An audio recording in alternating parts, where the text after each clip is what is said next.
Let us discuss about vaginal carcinoma. As the name itself indicates, it is the carcinoma involving vagina. The most common site for vaginal carcinoma is upper one third of posterior wall of vagina. Posterior wall of vagina. Most common histological type is squamous cell carcinoma. Remember, even other types can also exist. I told you the most common site being upper one third of posterior wall of vagina, right? Even other sites can also exist, but the most common being upper one third of posterior wall of vagina. Even other types of other histological types can also exist, but most common being squamous cell carcinoma. Other types like adenocarcinoma can also exist. Adenocarcinoma also exists, but when do we see this adenocarcinoma of vagina? Babies born to mothers who are exposed to diethyl stilbestrol during the pregnancy. Okay, it is seen in women, right, born to mothers who are exposed to diethyl stilbestrol during pregnancy, right? During pregnancy. So women born to such mother will can be predisposed to adenocarcinoma of vagina, right? So this is about the most common site and the most common histological types. Then in whom we see this vaginal carcinoma? Most often we see vaginal carcinoma in women who are greater than 70 years of old, right? It is seen in the age group of greater than 70 years, right? You see, the primary carcinoma of vagina is very rare. Primary carcinoma is very rare. Now, with what symptoms do the patient present to you, right? With what symptoms will they present? Most often, the vaginal carcinoma is asymptomatic.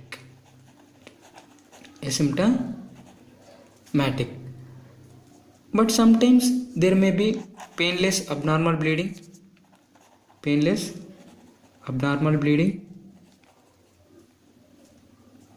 foul smelling discharge per vagina, foul smelling vaginal discharge from vagina, right? These are the most common symptoms that we see.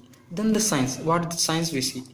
So when do you see per speculum examination, you will see that there may be ulcerative or exfoliatic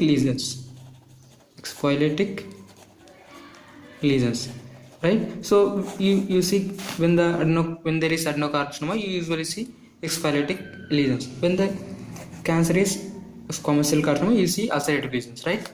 So when you see cervix, it appears normal because the cancer is not involving cervix, so cervix will appear normal. You see, I told you the most common site being upper one third of posterior wall of vagina, right? When the carcinoma involves upper part of vagina, then the lymph nodes that are involved are pelvic lymph nodes. Okay, when the upper vagina is involving cancer, then the lymph nodes that we see in metastasis are pelvic lymph nodes, right? When the carcinoma is involving lower vagina, then the lymph nodes that gets involved will be inguinal lymph nodes,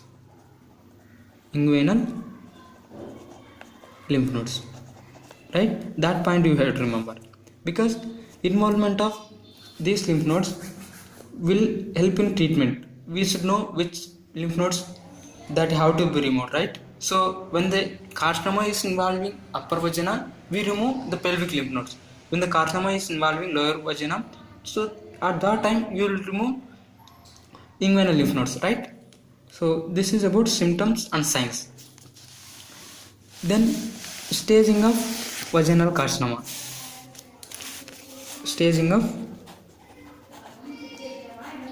Vaginal carcinoma. Usually we have four stages from 0 to 3.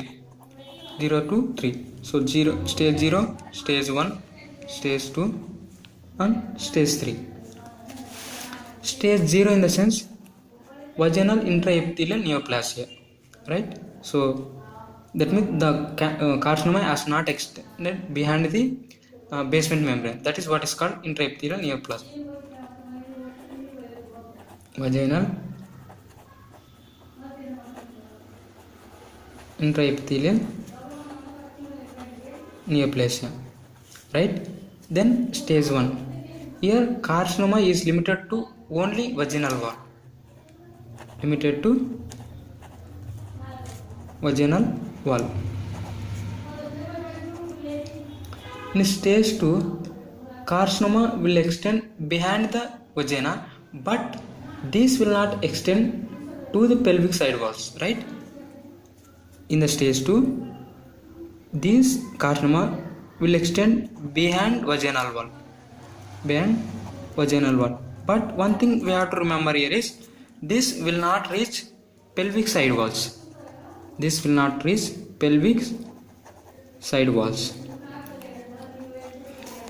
But when it comes to stage 3, here the carcinoma will reach to pelvic side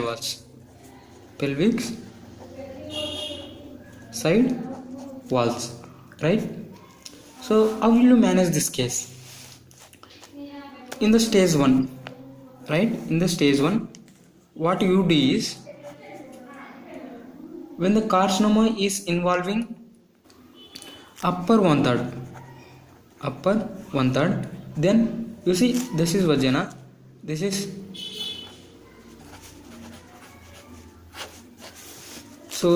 vagina, this is cervix, this is uterus, right? So when the cancer is involving upper one third of vagina, what you do is you will remove entire this structure. You will remove that entire structure proximal to the vagina. So we will do radical hysterectomy,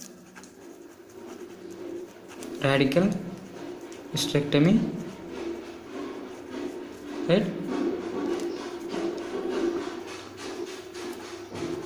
Bilateral pelvic lymphadenectomy,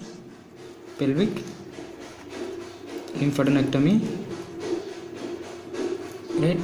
We'll do radical vaginectomy,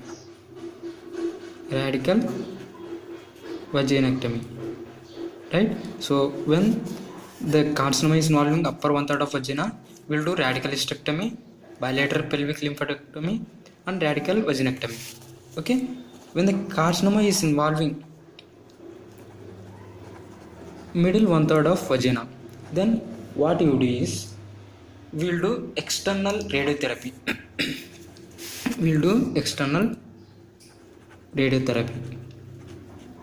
Right? Plus we'll do brachytherapy. What is brachytherapy? So in brachytherapy, what we do is we'll do radioactive material inside the vagina. We will place radioactive material inside the vagina so that radiation will reach the site where carcinoma is present, right? That is what we do in brachytherapy. Then when the carcinoma is involving lower one third, when the carcinoma is involving lower one third, what we do is we'll do radical vulvectomy. Radical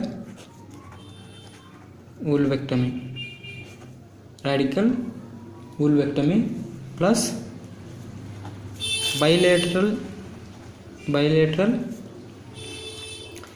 inguinal-lymphadenectomy, right? Bilateral inguinal. We will also remove femoral lymph nodes as well. And we will also remove vagina. That is radical vaginectomy. Right? This is the part of treatment.